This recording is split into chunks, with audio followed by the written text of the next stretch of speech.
You got your music? Was you expecting that? At some point, you have to tell people why that's hilarious.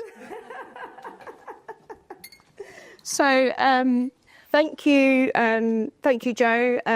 Thank you, Char, for coming up to join us today for this interview. As I very much expected, Char is humble, and I actually got the impression when I first met her the other week that she probably doesn't like to talk about herself too much in terms of all the accolades and everything that she's done in her whole career. So I took the liberty of just doing a very quick intro. I won't labour the point too much, but I just kind of wanted to, obviously there is details up on the screen about Char, but I just kind of wanted to obviously give an introduction as the host here for this interview. So Char is Director of People at Birmingham Pride and a leading voice for inclusion, a queer autistic woman of colour. Char champions mental health and neurodiversity as co-chair of Neurodiversity in Business, while also co-hosting the award-winning podcast Community and writing for Diva. Her mission, helping people thrive by embracing their full authentic selves. I hope I did you well there. But yeah, thank you for joining us. Really happy to have you. Thank you so much for having me. I have to say before we start that I will be stimming throughout this conversation. So if you see my hand over here waving around, I do have autism and ADHD, so I will be wiggling in my chair. And also the reason why that song was so hilarious was because on the prep call that we had last week, I let the team know that growing up, I was convinced that the lyrics to that song were kangaroo love. So I almost hopped my way to the stage.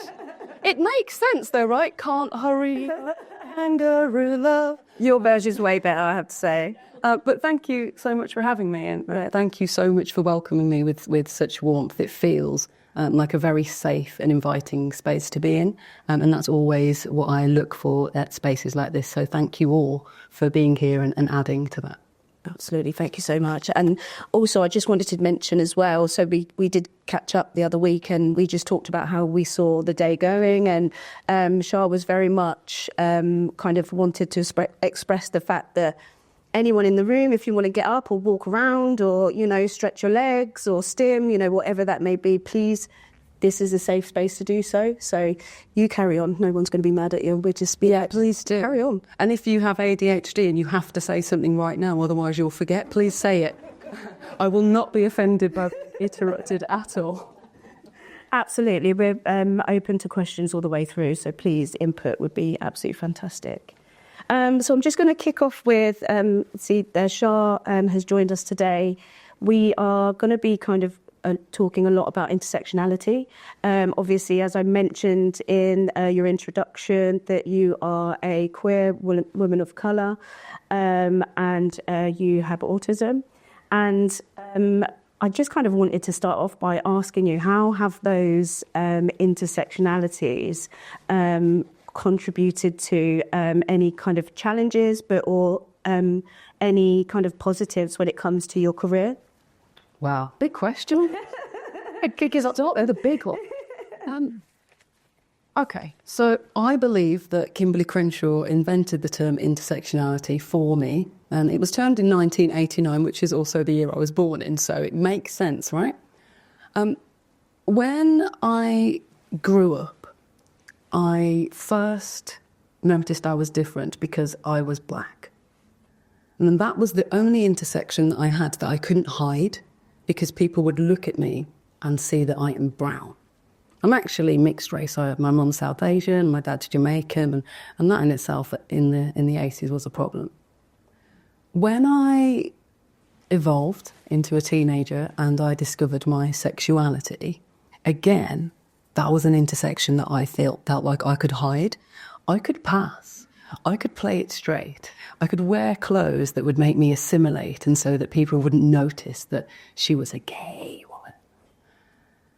But the autism, the ADHD, dyspraxia, and the synesthesia, just adding the diagnosis as we go, those are the things that I felt that it was important for me to try and hide.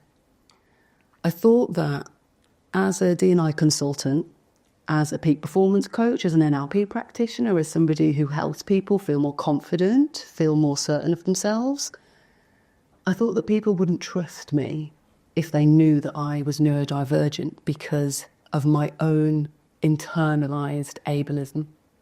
When I was told that I had autism by a partner, a partner said, "You don't like this, this, this, or this, so you must be this," I swore. I was absolutely enraged. This absolutely cannot be me. No, thank you. I'm not Rain Man. I'm not Sheldon from The Big Bang Theory. I can't relate to what my idea of neurodivergence is, so that can't possibly be me. And all of those intersections encouraged me to be less, shrink my queerness, act more white, speak properly, sit like a lady, and keep myself still. And after years and years of masking, trying to be more palatable to those who were in power, I had an experience in the workplace where my background's in law. I've got a South Asian mom. It was I'm an adoption accountant. Those are my options. And whilst working for the law firm, one day I decided to dress a bit like you. I wore a pencil skirt.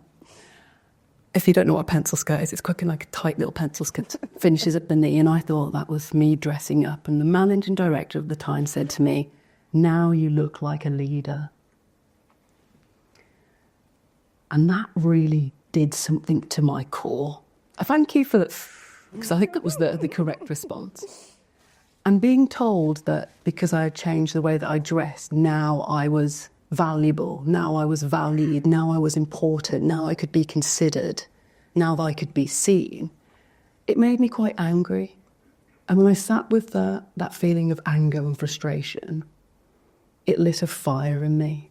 Because everything that I knew about me to be different, I had assumed meant that I was worse. Different and worse became sort of synonyms of each other.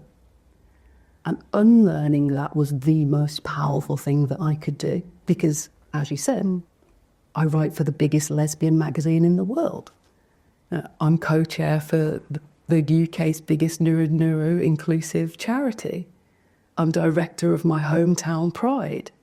And it's only because I have now embraced that my authenticity, who I really am, are my strengths, that I'm able to actually lean in and say, "Hey, I'm a lesbian. That's okay.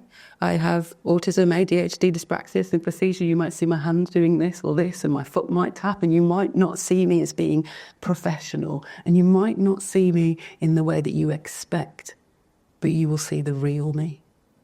And now that I can be the real me, I find that the difference that I make is connection. I'm no longer attached to what people's opinions are of me, but I'm connected to them as real individuals because now I see myself, I can see others. And I think it's that connection that has really played the biggest part in my career being successful. Very successful. Very successful. Absolutely. And Do know that after this question, after every question, I will say, "Did that make sense?" Because in my head, it makes sense. In my neurodivergent mind, it makes sense. And I hope that it makes sense to you. It absolutely did. It absolutely did. And actually, it kind of leads me nicely onto, I had a little question that I jotted down in addition to the first one. And it was just because off the back of some of the discussion that was had earlier, and I think Sean mentioned it about labels. And obviously, I've gone and listed off a whole load of labels. And some people don't like that. I think some people find it uncomfortable to almost label people. How do you feel about labels? And do you think they're a positive thing or a negative thing? I love that question. And one of the things that I really struggle with my autism is I see things in a very black and white way. Like, I know that the grey area exists, and I know that nuance exists. Nuance has become my middle name. It's like Char Bailey, because I have to remind myself every day that it exists. And taking those things into consideration, I love my labels because they help me connect to the people who can see me, who can understand me, who can support me, who I feel safe with. I also don't like my labels because they out me, they allow people to see me as different, and they create sometimes a barrier to how I'm enabled to connect to others. But I think there's a time for labels, and I think we need those labels in order for people to be able to explore and to understand themselves and connect with other people who also share those intersections. But I also think moving forward, and this is I'm a dreamer, I'm an idealistic person, I want the world to be a safe, happy, loving place. And so I think, yes, in the future, we shouldn't have labels. We shouldn't be calling people this or that, but we're not there yet. We're not at the point where we can get rid of those labels completely because we haven't accepted people as whole humans. We constantly we have those unconscious biases, and we separate ourselves from the group often. And I think until each individual does that work to unlearn what those labels mean and what they perceive them to mean, and how they treat people who have certain labels, we're not at the point where we can get rid of them yet. But the idealistic view of me is like, yes, I would love to not have labels and for all to just be humans and to accept that we all think differently and look differently and work differently, and you know, difference should be a celebration. Absolutely. And it looks like we have a question over there. I can't see. Yeah, there. Hello. I love your trousers. No, I'm not a fan. Can I just say, I hate when people say they're fans, because I like to turn the N into an M and we can be fan. So welcome to the fans. Yes.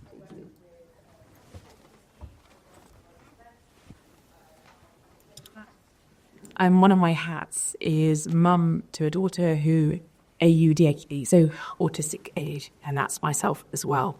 And one thing which I love about this space to do this, and as you say, it's all of us knowing our operating systems. Mm-hmm. And I think for me, my daughter, who's now 18, diagnosed at age 10, is in the spotlight and is now at 18 trying to undo this and mask and know what normal is. And I was listening to Michelle Obama the other day, and she talked about people see your differences before they see you. Mm-hmm. And I think we all have our own light. And I kind of think your light is so bright and we want to know what that is. So anyway, it's just a little bit of a fan club kind of, you mum, fam, because I think there's so much people want to know and learn, and even you having permission to say that we could do what we were doing. I was saying the break a minute ago, would it be okay if I stood at the back here? Am I allowed to do that? People see my lanyard, but they won't think I look like that. And so breaking down those barriers through knowledge, which equals kindness. So thank you. Thank you. What's your name? Mine was Kai Pen. Oh, can we have a hug later? You hug it. Thank you. That was lovely. That really was. Thanks, Ben. Thank you. And thank you so much for sharing. And actually, I wanted to kind of, again, talk about the very short conversation that we had the other week had a really big impact on me, I have to say. And just because, you know, you're so open and you're very easy to talk to in such a short period of time, we covered off so many subjects. It was crazy, like 20 minutes or something. But one of the things that we talked about was around labels, but so for instance, children in schools, and I think you're right in what you mean about when someone kind of looks at a behaviour and they're on the spectrum or they have autism. Mm-hmm. And I think that's when people start saying, stop labelling. Mm-hmm. However, on the other side of things, it's what is the kind of negative impact, I suppose, if something does go undiagnosed? You know, how old were you when you found out that you were autistic? Well, I have the autism gene that means I look much younger than I am. Disagree. And so I didn't get diagnosed until I was 28, and that was close to 10 years ago. So going through life not knowing what's going on with me gave me a very disruptive internal voice. And that internal voice said things like, all your friends are doing this, how come you're not doing it? Oh, I've tried to drive 7 times, but I'm so dyspraxic that I just can't pass. Wondering what's wrong with me. Asking myself the question constantly, why can't I? Growing up, studying, learning NLP, I learnt to change the quality of the question I was asking myself to get a better quality of answer. So I changed that why can't I to how can I? And that made a huge difference. But not being diagnosed until my late 20s, I felt like I missed out. I always get emotional when I say this, but at school, I was convinced I was friends with everyone. I was friends with no one. I just thought that, I get along with people and everyone's nice and these must be my friends, but I didn't get invited to the parties and I didn't have a group. And when everybody went to Ibiza when we turned 18, because the girls' holiday or the lads' holiday, I was just there like, I'm not really part of this. And being at university and seeing all my friends thriving, I don't know how people go out, go to lesson, do their assignments, go to another party, it's like club, another club, assignment, another club. And I was just exhausted. I just couldn't keep up. And I disliked myself so much because I just compared myself to everybody else's achievements. And to me, just like brushing my teeth, getting dressed and making one seminar was all I could manage. And so not being diagnosed prevented me from having a true understanding of what my challenges were, what my strengths were, what limits me, what motivates me, because I was just lost, constantly searching for, how can I be like my friends? There was never a, how can I just be more like me? How can I get through today? How can today be a day where I feel like I achieved something? Because I measured my success with my progress. And sometimes success and progress is a really damaging connection to make in your brain, because my progress wasn't about being more successful. It was about being safe in my own body. It was about managing burnout. It was about trigger warning, navigating the thoughts of suicide ideation, looking at the world and saying, if I can't do all these things that everyone else is doing, what is the point of me being here? And so it massively impacted me, but in a good way, because it allowed me then to say, hey, this way of living isn't working for me. I'm going to have to change what's happening in here and here and not continue to perform to please all of these people out here. I just need to get back to being safe in my body and in my mind. And so, short answer is, it was very hard. Very hard not being diagnosed till a late age. And I suppose with everything that you said, and I can imagine it must have been so difficult, where did you start in terms of getting, I suppose, the help or the support, or, where did you, once you had your diagnosis, where did you go from there? Well, my mantra is, who can I help today? How can I help them? And I look at my intersections and I go, wow, lesbians need a lot of help right now. There's the inequality for IVF. We can't have children unless it's really expensive. I looked at people of colour and said, well, let's not go there. But there was a lot of work to do there to add value. I looked at the neurodivergent space and I said, well, where are the black women in this space? In fact, where are the women in this space? In fact, where's the research? And I answered those questions, and I have made it my mission to be of value in those spaces. And I'm not going to answer all the questions and, oh, Jesus. But I can add value with kindness. I can show up. I can, sit in the House of Commons and speak to the very nice, very old, very... the Lords. And I can be heard. And I can be a voice for somebody who, like me, may not have had an opportunity to use their voice. And I recognise my privilege so much. I have so much privilege because of what I look like, how tall I am. I'm well educated. I went to law school, etc., etc., etc. And so using my privilege feels like the best use of my time on earth. And I think what a lot of people don't know about me, so Char Bailey exclusive, is that I'm a cancer survivor. So Oh, wow. I had cancer when I was 16. I, died, had the... Wow, that was a terrible sound effect, wasn't it? It's not like she got the gist. And I truly believe that every day after that day is a gift. So why wouldn't I show up and look for solutions where other people talk about problems? Oh, amazing, thank you. And congratulations. We're so happy to have you here and you survived cancer. Whoa, that is amazing. I didn't do anything. You said, was the doctors and the nurses. I just laid there. I just kind of following on from what you were just saying, I think obviously you've done amazingly well to kind of just turn it around and do so much good with that. But what support have you had along that way to kind of help you with the good that you do? Oh, so much.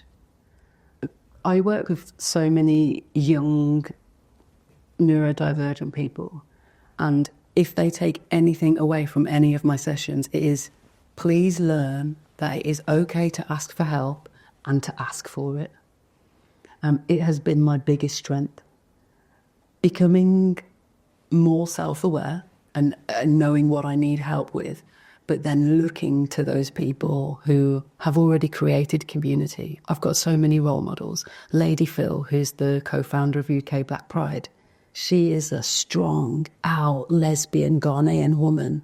And when I said, can I come and volunteer and do something? She said, absolutely. And she scooped me up. And I volunteered for UK Black Pride for the last 8 years. Linda Riley, who is the old owner of Diva magazine, which is now a charity. She calls herself the head lesbian, king of the lesbians. When I came out, again, she scooped me up. She said, I see you, I know you care, I know you want to help. How can I help you? Dan Harris, the founder of Neurodiversity in Business, I saw him on LinkedIn posting about his non-speaking autistic son, the Joshy man. If you can donate to let them have their voice, Google it please, and donate to help autistic children have their voice. I told him that I wanted to help. He allowed me to help. And so I've achieved a lot. That I've only been able to achieve by looking for those who I've been inspired by, trying to make a connection that feels safe, and asking them to help me. I have not done this by being the greatest speaker or the greatest consultant or the most professional or the most profound or the most wise. I've done what I've done by asking for the most help, by being the most willing to go the extra mile, by trying to operate in a way that I think is heartful.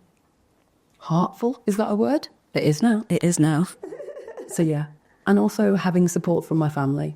My mum's South Asian, as I mentioned. There aren't words in Punjabi for masking or for autism. I have an uncle who is highly autistic, who's never been diagnosed because in Punjabi South Asian culture, there's no language to define him. He's just weird. He's just odd. He's just quiet. He's just obsessed with clocks. And that's fine. But asking the people around me to learn about who I am, to do their own research in the same way that I ask white allies to learn about being anti-racist and pro-black. I've asked for help and I've got the help, and I am nothing without the people who have lifted me up. Amazing.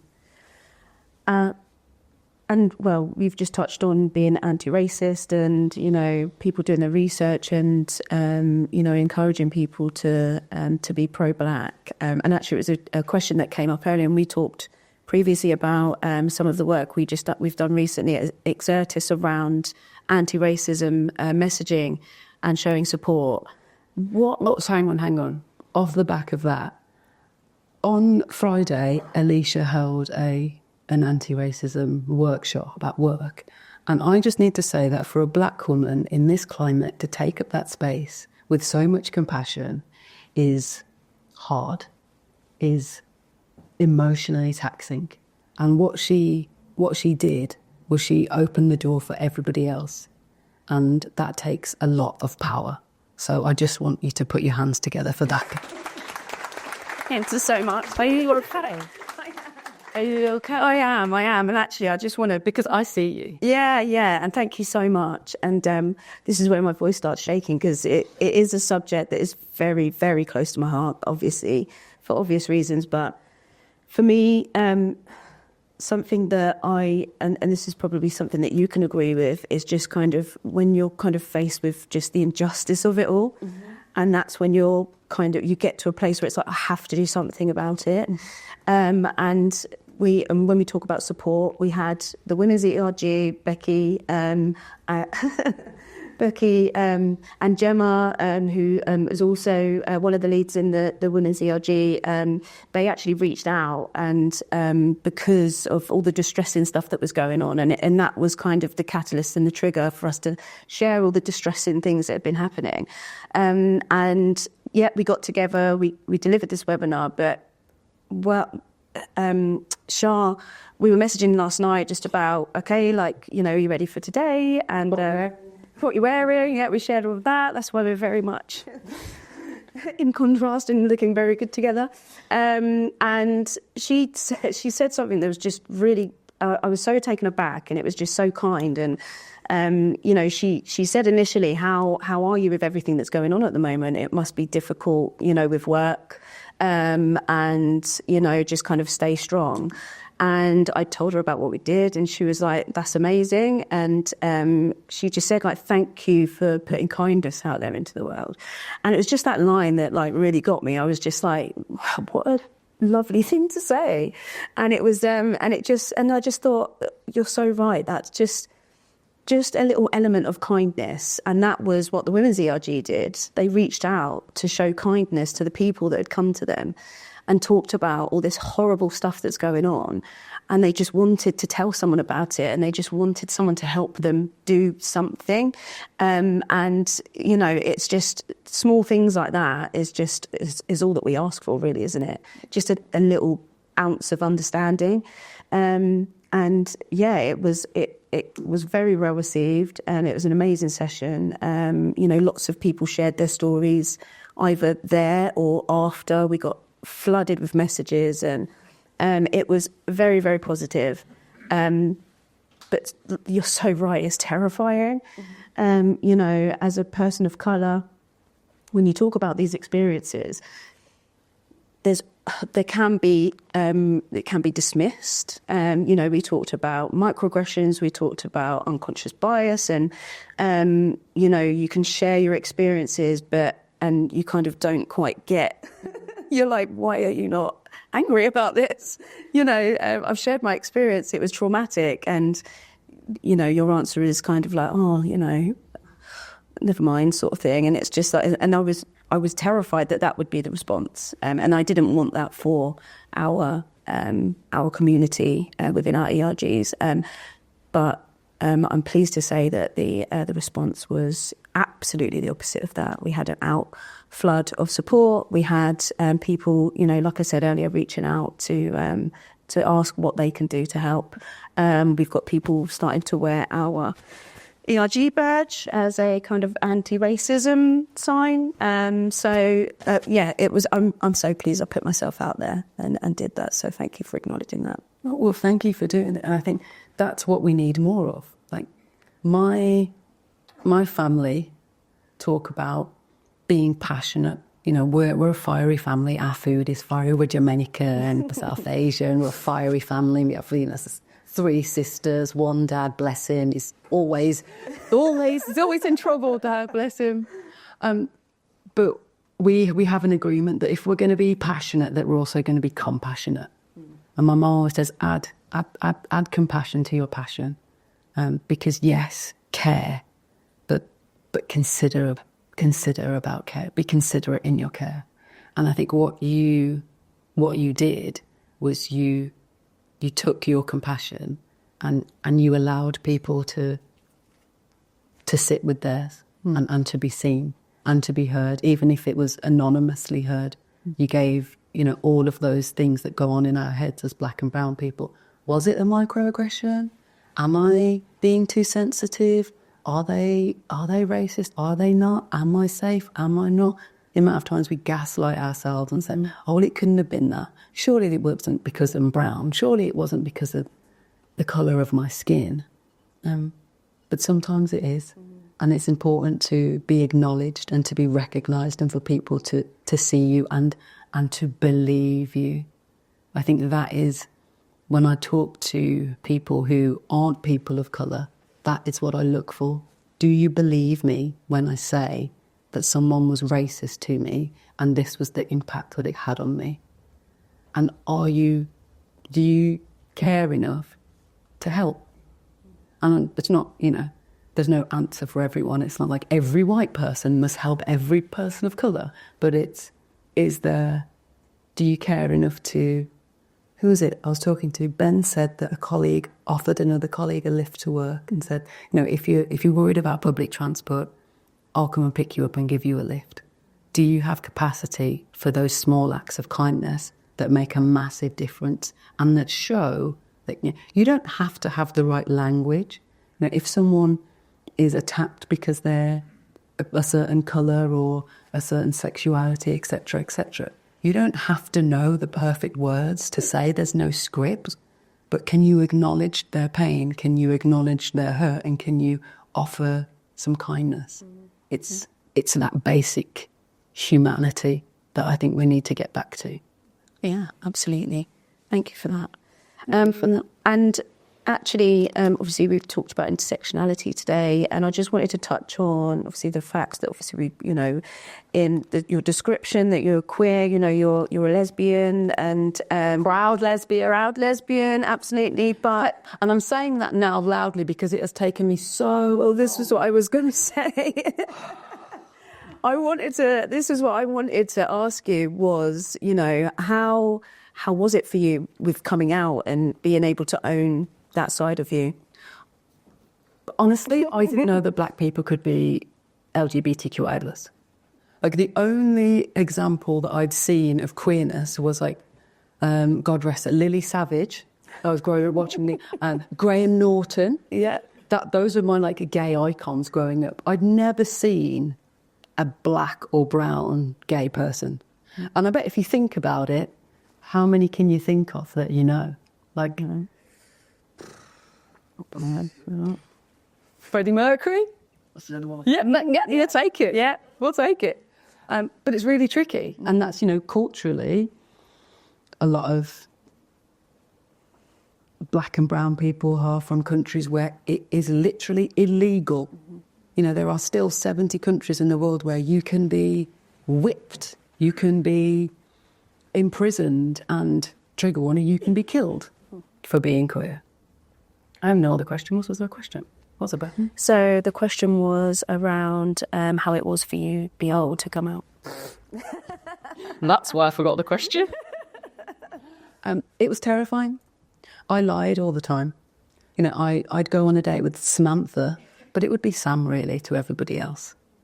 I'd change the names of queer venues that I go to on the weekend. Someone say, "Oh, well, how was your weekend?" I'll say, "Oh yeah, I went to Weatherspoons." Really, I was in GAY. but passing. And also, I was already weird. I was already weird enough. You're already autistic. You're already brown. And when I came out to my mum, she was terrified.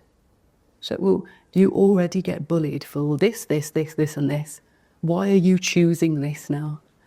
And I had to re-educate her on it. This is not a choice. This is who I am. And, the word lesbian was a dirty word. Even up until very recently, a lot of lesbian community wouldn't call themselves lesbians. They would say, I'm a gay woman, I'm a queer woman, because lesbian was synonymous with sexual deviant, with a woman who is not proper, with a woman who is essentially just saying, forget the patriarchy, I do what I want. But that's not okay. Burning your bras and burning out bras, yeah. And, I would say lesbian in a whisper. That's how I think, my grandparents still probably do, like, oh, it's a lot. But it took for me to see Lady Phil and Queen Latifah, there's another one for you, to say, actually, I want to be associated with women like that. Because actually, those lesbians are powerful. They take up space. They engage others. They inspire others. They lift people up. They don't just care about lesbian rights. These lesbians are marching with everybody. They're anti-racist. They're feminist. They're a bit of me. And actually, why should I be ashamed to call myself one of them? Because one of them is actually something really beautiful and special to be. And so, surrounding myself with queer women, lesbian women, who had unlearned all of the rules about how they were supposed to be in society, what made them a valuable part of society, helped me look at myself and see myself as being enough. And in fact, I don't have to be less of a lesbian to be considered to be important or special or to be heard. I don't have to be less black or brown. I don't have to be less neurodivergent. In fact, my career is successful because I've become more of those things and more proud of them and more of an advocate for people who haven't yet got to the place where they can be out and proud and fully themselves. And I just want, little baby Chars, little lesbians, like autistic or ADHD girls to look at me and go, do you know what? I can do it. To be queer and to say, yeah, that's what queerness looks like. That's what ADHD and autism looks like. That and that can also be success. It doesn't have to be, oh, she's a great speaker, but she's a lesbian. Oh, she's great, but she's got autism. It's no longer, but I'm this. It's, and I'm this. And that's great. Absolutely. And our communities are just so lucky to have someone like you representing. And I mean, obviously we've just touched on racism and everything that's going on now, but actually we've also been going through that with, people like the anti-trans and, anti-gay and, how do you keep motivated? How are you keeping going? It must be exhausting. Do you know what? I'm going to be, I promised myself that I was going to be honest today. I promised to be honest. And I think I'm being honest over impressive. Is that okay? Absolutely. I haven't been okay, Alisha. I have just suffered the worst burnout that I've ever experienced. In August, no, not August, I'm being too dramatic. In July, I didn't want to be here. Suicide ideation for autistic people is wild.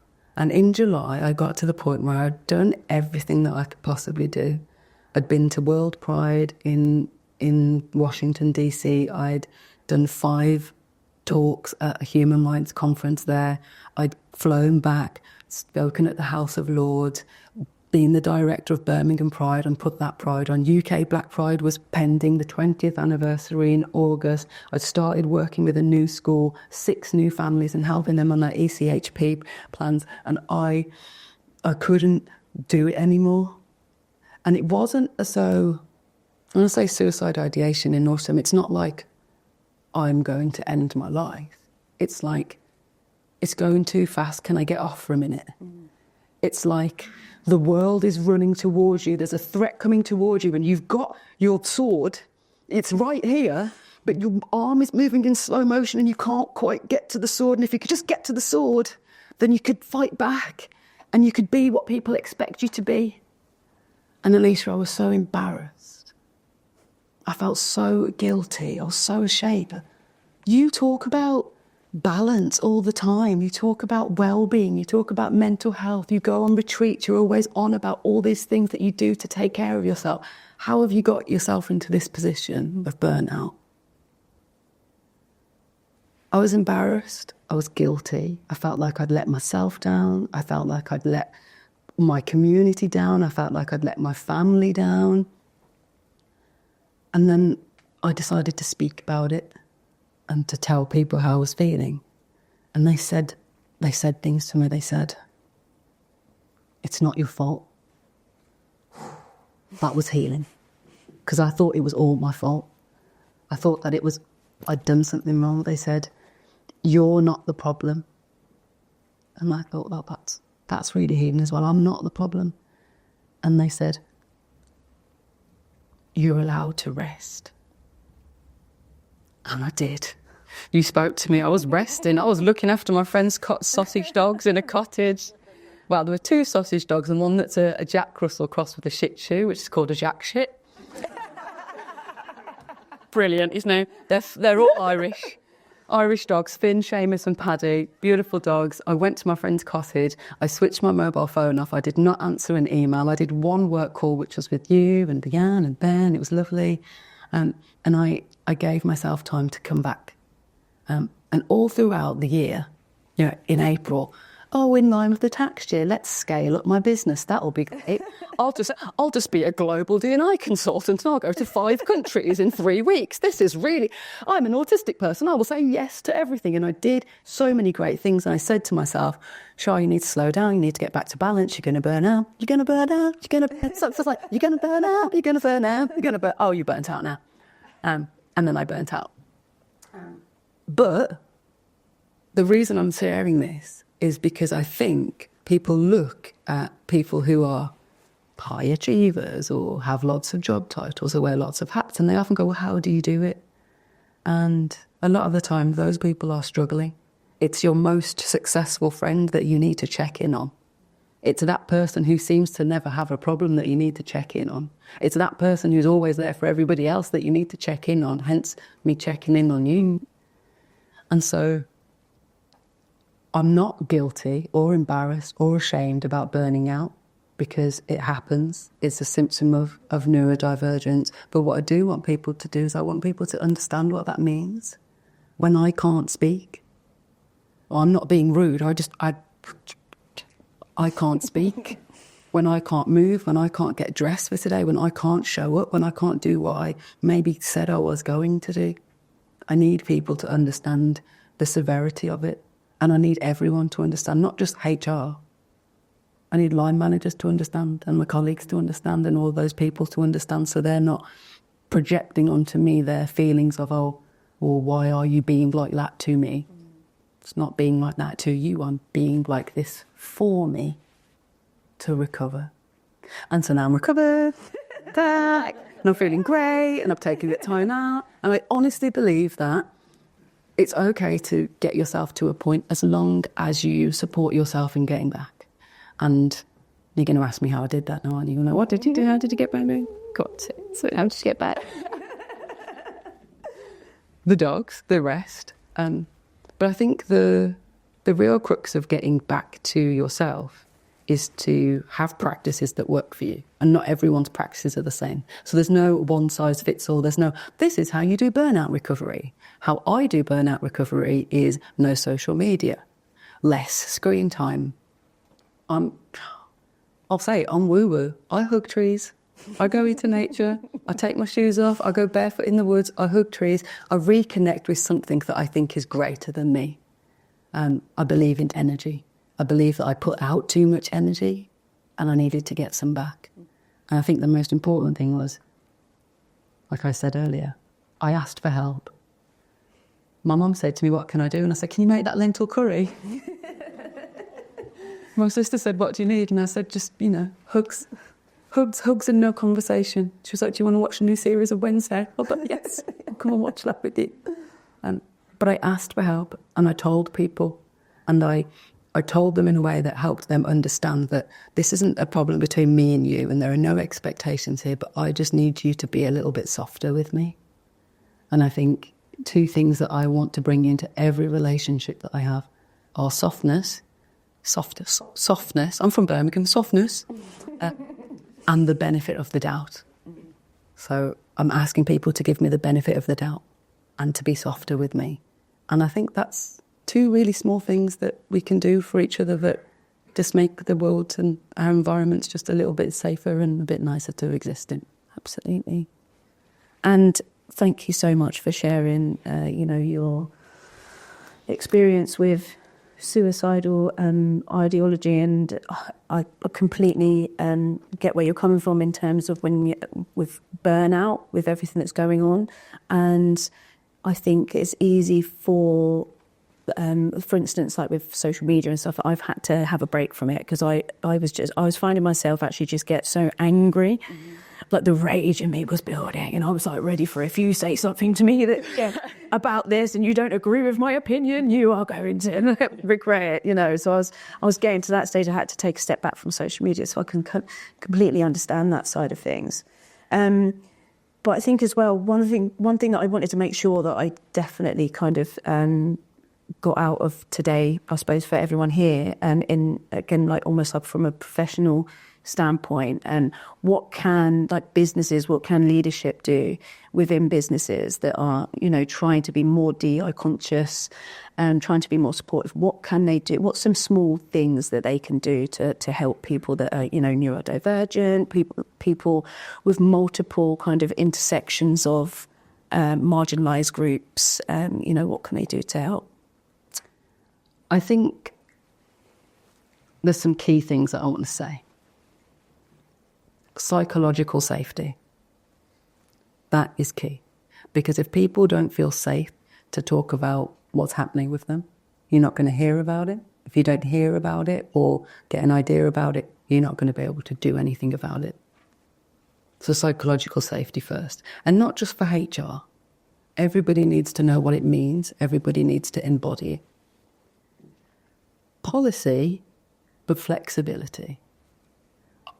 I think it's great when we make a policy and we go, yes, this is the policy because we've included them. We've asked the autistic people who work here and this is the policy. But people change.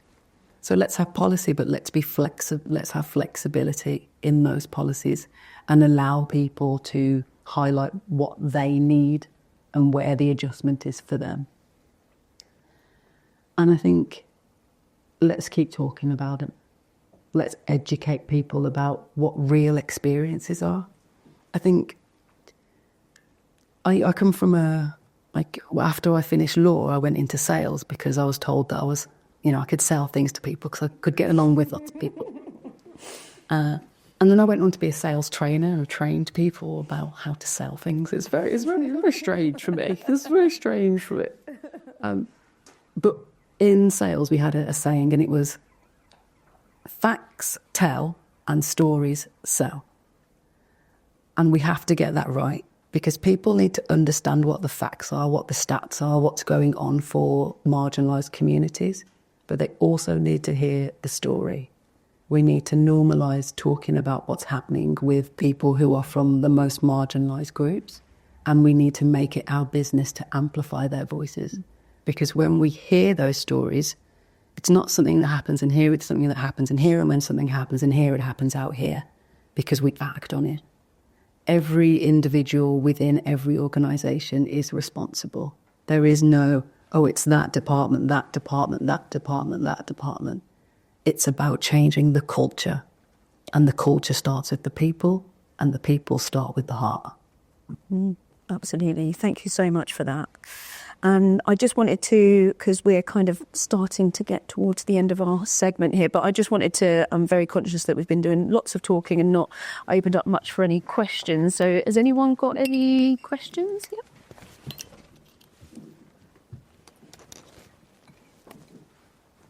I did pour you some water. That wasn't both of them. Oh, thank you so much. Not really a question. More of... it's going to be very cheesy. I'm very sorry for this. What's your name? I'm Don, sorry. How you done? Hello. You look friendly. Most of the time, yeah. I just want to say, all I've heard is and seen from both of you on the stage is just strength and power and positivity and all the good stuff. And I just can't thank you enough. It's been an absolutely wonderful talk. So thank you. Thank you. Oh, thanks, then. Thank you.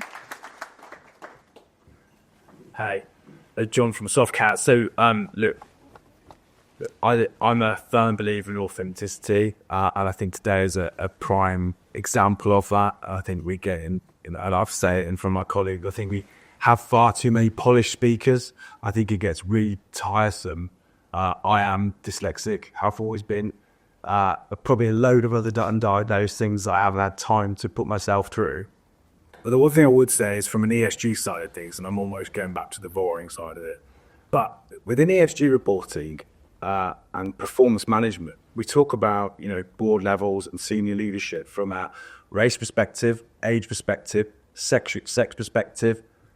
We don't do anything around neurodiversity. And actually just sat here, I was actually thinking it's so true until we actually make that change and that adoption. And this is a bit of a serious one. We're being fun up till outside bars, right? But until we actually make that adoption and that awareness from a company perspective and actually almost bring those neurodiversity people in, the people that think differently, see things differently, talk authentically, we won't make that change. So without putting you on the spot, how do we get there? How do we actually get these larger corporations that have these amazingly intelligent leaders that are what I refer to as robots? They're perfect. They don't say anything. They can't say a role. But how do we make that difference? It's a big question. It's to happen. It almost has to happen to be accepted. Name and change. Sorry. Can you make the question more succinct? Because I got lost halfway through as to what the actual question is. Sorry, so but it's a bit of a statement as well as a question. But yeah, how do we make the larger organizations out there that are always looking for that polished leadership? How do we get them to adapt to be more encompassing for people that are neurodiverse or even different, right? Well, I think I've done some work with some big companies that you definitely would have heard of. And we have this conversation a lot because they have a requirement to project themselves in a way that's going to be understood and bought into by their clients, etc. But I also challenge them to look at who they already have, because a lot of those people who are the most polished people are neurodivergent people masking. When I say, how have you done the research on how many neurodivergent people do you have in your organisation? They say they don't know. And I say, have you asked? And they're saying, oh, we've asked, but people don't fill in that box. And I say, well, why don't they fill in that box? And they say, oh, well, you didn't do the psychological safety part. So I think what you're asking for is the end result, but we have to start person to person. And when we start person to person from the ground up, and we start highlighting and recruiting that not senior person, and they evolve throughout the organisation, then we start to see that we start to see the culture change, we start to see inclusion happen. And another thing that I want to say is that we're not going to change that system. It's going to exist. We're going to create a system that outshines it, because I am sick and tired of trying to convince people that inclusion is important, and I'm not going to do it anymore. And so when people say, well, how do we get these people to... We don't. We don't. We put less energy into what's happening that isn't great, and we amplify the things that are happening that are great, and we amplify those people who are in the organisation, and we help them grow, and we help them evolve, and we get them to board level, we get them to become directors. Because unlearning is a personal endeavour. I have to choose it, you have to choose it, every person in this room has to choose it. And part of that unlearning is learning, when is it my time to convince and challenge, and when is it my time to support and amplify? And so for me, I get that there's a want to change those people, but actually my energy is best served helping, because those people aren't going to last. They're not going to last that long. And as we change cultures intrinsically, that's what's going to win through in the long run, I believe. And I know that didn't really answer your question, John, but that's what I felt like saying. I feel like that did. I feel like that absolutely answered the question. Did it make sense? It absolutely made sense. Oh, it's not a question, it's just a comment. I'm a fellow Brummie. Hello, Baba. What do you think? Hearing my accent and being like, you know what? I'm going to be more Brummie on my calls. Yeah. So, Yes, please, Ollie. just as a fellow Black Brummie, I've just this whole session, and thank you for sharing your story. What's your name? My name's Keisha. Hi, Keisha. What part of Birmingham? Sorry. What? Handsworth. Oh, West Brom. Literally. So Rachel, thank you so much. Thank you. And thanks again to Char Bailey for joining us. Have we got time for one more question? Yeah. Sorry, Ben. I don't want to rush you. Please take your time. Oh gosh, now I feel the pressure. Hi, I'm Hannah Sharma. I am part of the executive. So firstly, thank you. It's been really inspiring listening to you talk. Thank you for your honesty. We're still you doctors. My question was, obviously it's great to have so many people here in a professional capacity, understanding how we can kind of instill these processes, thoughts, mentorship, everything through our organisations. But as a parent to mixed-race children, I was wondering whether you might have a perspective of trying to educate children to come up thinking like a raptor move. You know, we're coming from a bit of pizza attack in terms of the education side, and whether you had any kind of points of view around how we support and educate our children around some of these topics. Do you want to start and then pass the mic to me? I think for me, so obviously I'm a mixed race woman. My mum is white, my dad is black. And growing up, I was very much the minority. I was like the only mixed race, let alone black child in my junior school, and then going up to senior school, I was like one of three. And it was very much like, you know, we didn't hang around with each other. It was like, you know, because you didn't want to stand out as like, you know, the only ones that were not in the white group. So I think for me, it's just obviously you want to educate children, I think, to a certain degree around the types of racism that they might come across, and obviously, you know, you want to try and arm them of ways to cope with that. But then at the same time, I'm always conscious about, am I going to end up pushing things on children that they might not necessarily know about yet? So I think it's just kind of like almost educating yourself on like the best ways to have some of these conversations around like things like racism and things like that. But also giving children the benefit of the doubt as well. I think most children are fundamentally kind and empathetic, and it's almost like playing on that. My son looks white; he's white presenting, and so he doesn't have the same experiences. Say, for instance, his cousins. So his two cousins are mixed race, but they're both very much black. And you know, something that I'll always say to him is, if you hear people using racist language or any, you know, kind of language that's, aimed at marginalised communities, then you challenge it. And you tell them it's not right and that you don't agree with it. And if you feel scared to, then, you speak to other people about it and speak to other people about what's happening. And that's kind of a way that I try to deal with it within my household with my son. It's very difficult because you're kind of not sure of what the line is. You don't want to kind of like destroy their innocent view of the world. But yeah, that's kind of how I don't have any children. But I have nieces, and we have like 3 words that we use when we are engaging with them, and it's curiosity, compassion, and consequences.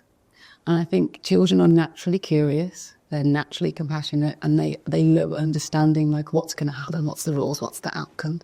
And so we have this way of trying to have those conversations with them. Lean in when they're being curious, encourage them to be compassionate, and let them know what the consequences are of those actions, and not necessarily for them if they're behaving in a way, but what would happen to a person if they did those things. Kids are great at asking questions. Oh, what about this happened? What about if this happens? So if we can lean into that and encourage them to ask those questions, and psychological safety at home, joy, make it a game, ask them the questions back. I think having the safe place to have those conversations is a great starting point. But also, one thing that I always say to parents is the best thing you can do is just love your child, because I know that the world has been horrible to me. So many times I've been, physically, emotionally, mentally abused just walking down the streets. And the best thing that I have is a soft place to land. And I know that when I go home, my mum's going to make that mental curry and my sister's going to cuddle me and watch Wednesday with me.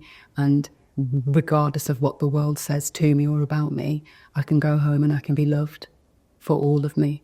And I think children need that more than anything, more than any piece of education or wisdom that you can give them. I hope that answered the question, did. Thank you so much. Okay, so I'm sorry that we don't have any time for any more questions. Again, I just want to say thank you so much. That was amazing. I think we could have been up here for hours and hours and hours.